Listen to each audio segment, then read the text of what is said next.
Hey, what's going on, guys? In this video I want to talk a little bit about overriding rules. Now what are the what way we can override polymorphism and all this kind of thing. Now let's go and see that.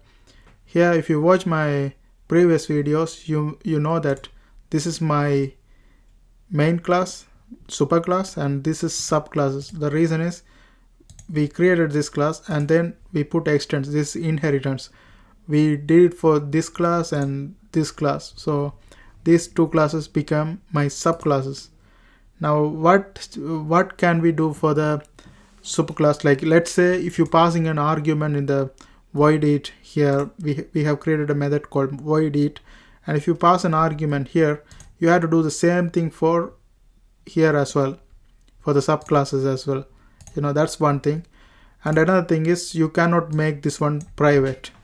Like, if you put private, it's gonna give you error message because this is not visible. When you put private, that's not visible. That's another thing.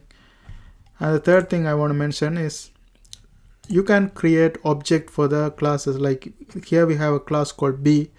Inside of this class I can go ahead and create object. Like, let's say B banana is my name. Banana, you can name anything you want. I just named the class as banana, and then I can put new b bracket and then semicolon. Now we have created an object, right? There's no error. Now what can we do is, here we can create one more thing called abstract public class. Abstract. But if we use abstract public class, we cannot use object for that. Okay, that's all I wanted to show in this tutorial. I'm going to talk more about polymorphism in my next upcoming videos. Thanks for watching. See you guys on my next video.